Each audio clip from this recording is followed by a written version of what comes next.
Allahu Allahu Allahu Allah Allahu Allahu Allahu Allah. قال تعالى في كلامه القديم قل من كان عدوا لله وملائكته ورسله وجبريل وميكال فإن الله عدو للكافرين صدق الله العلي العظيم. அன்பளித்த பெரியோர்களே, அருமை சகோதரர்களே, அல்லாஹ்வினுடைய கருணை, அவருடைய அளப்பெரும் கிருபை ரமதானுடைய மாதத்தை நமக்கு நசீபாக்கி தந்திருக்கிறார். அதிலே தராவீகை, முதல் தராவீகை தொழ வைப்பதற்கும் தொழுவதற்கும் குர்ஆனை ஓதுவதற்கும் கேட்பதற்கும் தௌஃபீக்கை தந்திருக்கிறான். இது அவன் தேர்ந்தெடுத்து தருகின்ற தௌஃபீக். இது நல் வாய்ப்பு. அல்லாஹ் யாரை நேசிக்கிறானோ அவர்களுக்கு தருகின்ற அழகான வாய்ப்பு. அதை நமக்கு வழங்கி இருக்கிறான். நிச்சயமாக இந்த வாய்ப்பை அல்லாஹ் கடைசி வரையிலும் நமக்கு நீடித்து தருவான் என்கிற நம்பிக்கை நமக்கு இருக்கிறது. இன்று இருக்கும் இதே கூட்டம் கடைசி வரையிலும் நம்மிடத்திலே வந்து செல்வார்கள், இந்த பள்ளிக்கு வந்து செல்வார்கள், தராவியிலே கலந்து கொள்வார்கள் என்கிற ஆசையும் ஆவலும் ரப்பிடத்திலே முன்வைக்கிறோம்.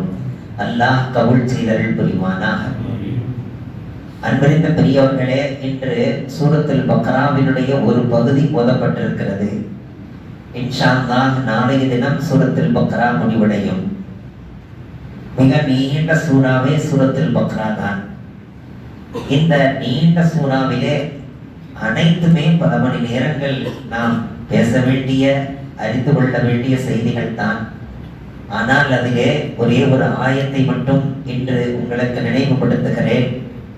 அல்லாஹ் குர்ஆனிலே சொல்லுகிறான், நபியே நீங்கள் சொல்லிவிடுங்கள், மன் கான அதுவல் லில்லாஹ், யார் அல்லாஹுக்கு விரோதியாக, வமலாயிகத்திஹி அவனுடைய மலக்குகளுக்கு விரோதியாக, வருசுலிஹி அல்லாஹ்வுடைய ரசூல்மார்களுக்கு விரோதியாக, வஜிப்ரீல பிறகு அந்த மலக்குகளிலிருந்து குறிப்பிட்ட 2 மலக்கை அல்லாஹ் சொல்கிறான். ஜிப்ரீலுக்கு யார் விரோதியாக, மீகாயிலுக்கு யார் விரோதமாக இருக்கிறார்களோ அவர்களுக்கு நானும் விரோதி என்று சொல்லிவிடுங்கள். குல் மன் கான அதுவல் லில்லாஹி வ மலாயிகத்திஹி வ ருசுலிஹி வ ஜிப்ரீல வ மீகால ஃபஇன்னல்லாஹ அதுவல் லில் காஃபிரின். அல்லாஹ்வை நேசிக்க வேண்டும், அவனுடைய ரசூலை நேசிக்க வேண்டும், ரசூல்மார்களை நேசிக்க வேண்டும், அவனுடைய மலக்குகளை நேசிக்க வேண்டும், அந்த மலக்குகளிலும் முகர்ரபான நெருக்கம் பெற்ற மலக்குகளை நேசிக்க வேண்டும். இந்த நேசமெல்லாம் இருந்தால்தான் அல்லாஹ்வும் நம்மை நேசிப்பான். அல்லாஹ்வை ஒருவன் நேசிக்கிறான், ஆனால் அவனது ரசூல்மார்களை நேசிக்கவில்லை. அல்லாஹ்வை ஒருவன் நேசிக்கிறான், மலக்குமார்களை நேசிக்கவில்லை.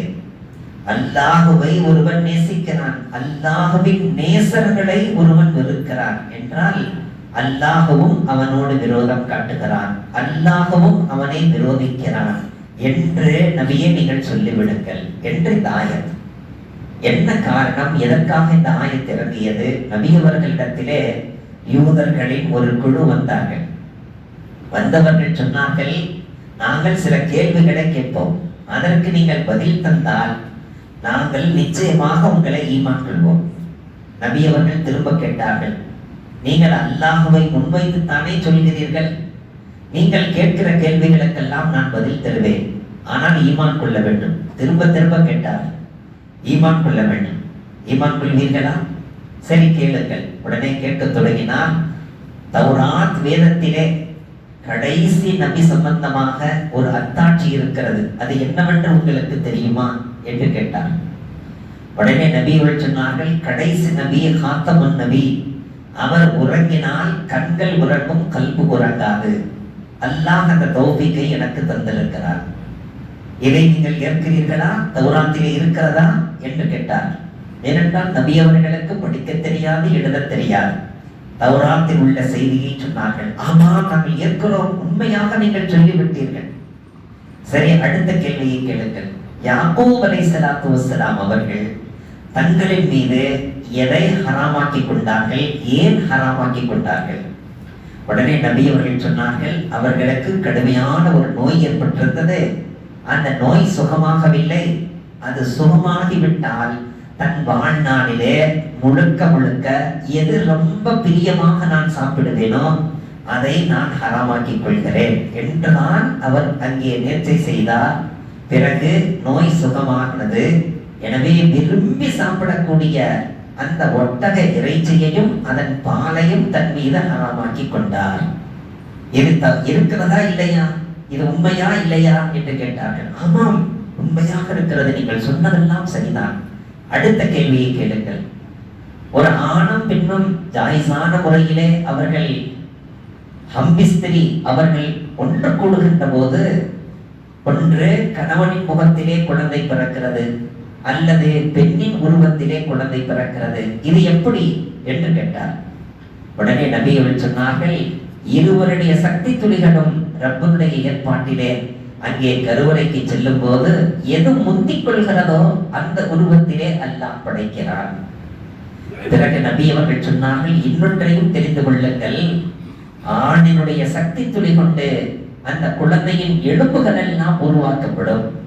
பெண்ணின் மூலமாக வரக்கூடிய அந்த சக்தி துளியினால் அந்த புஜங்களையும் அந்த ஜசதுகளையும் அந்த நிறங்களையும் அங்க அசைவுகளையும் வடிவங்களையும் அந்த பெண்ணினுடைய சக்தி துளியினால் படைக்கப்படும் என்று சொன்னபோது, உண்மையை சொல்லிவிட்டீர்கள், இவ்வளவு அழகான கருத்து எப்படி உங்களுக்கு உதயமானது என்றப்ப எனக்கு போதித்தார் என்றார்கள் நபிகள் நாயகம் ஸல்லல்லாஹு அலைஹி வஸல்லம்.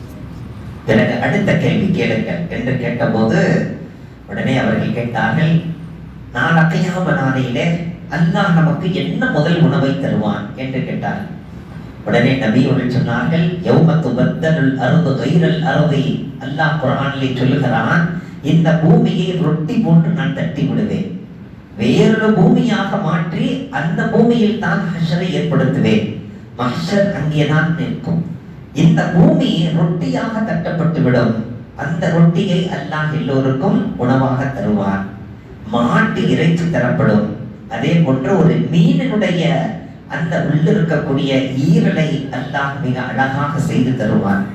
நாம் அதை அசிங்கப்படுவதற்கோ அதை எப்படி சாப்பிடுவது, மாட்டுக்கறியா, இல்லை இல்லை, அப்படியெல்லாம் நாம் சொல்ல வேண்டியதில்லை.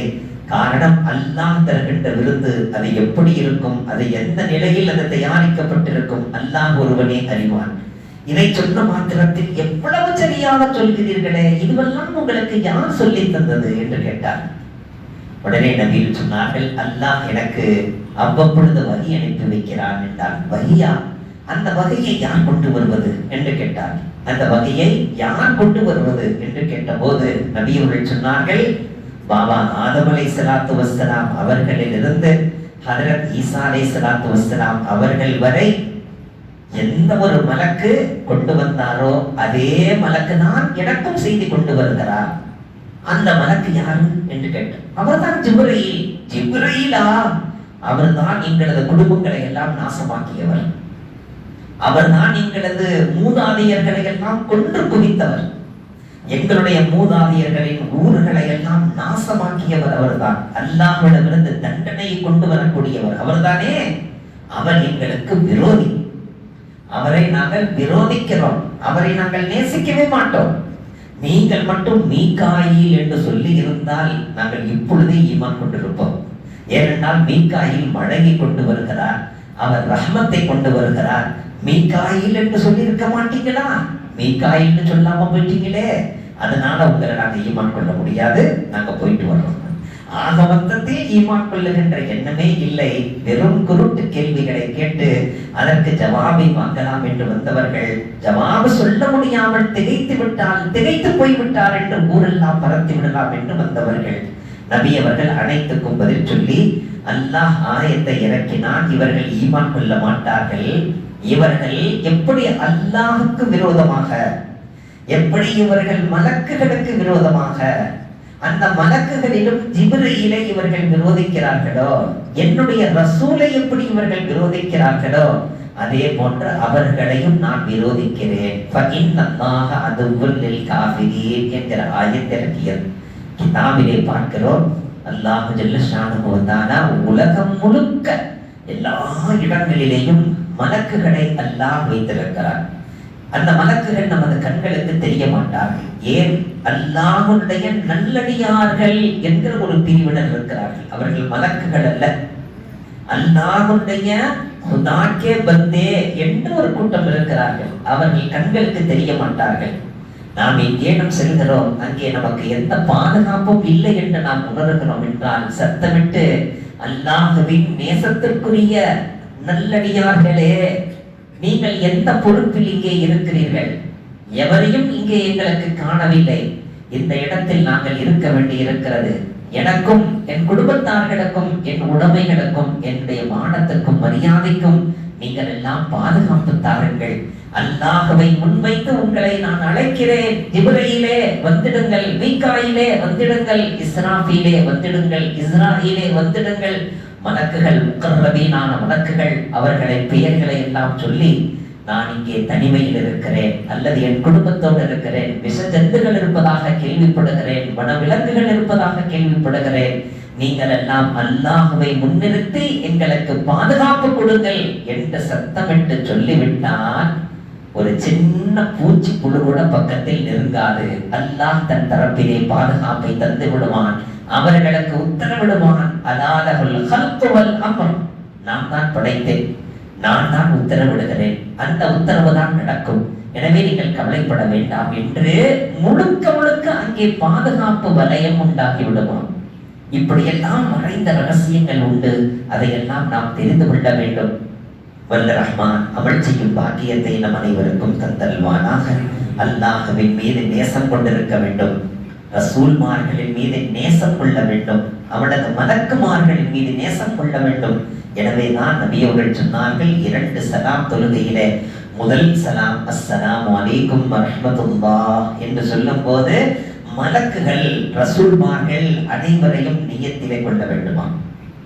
பிறகு இடது பக்கம் அஸ்ஸலாமு அலைக்கும் வரஹ்மத்துல்லாஹ் என்று சொல்லும் போது முக்மினான ஆண் பெண்கள், தன்னோடு இணைந்து தொடக்கூடியவர்கள், ஊர் உலகத்திலே எங்கெங்கெல்லாம் முஸ்லிம்கள் வாழ்கிறார்களோ அவர்களை எல்லாம் நியத்தை வைத்து அந்த சலாமை சொல்ல வேண்டுமா. புதிய செய்தி தானே, இன்றிலிருந்து நாம் அமலிலே கொண்டு வருவோம்.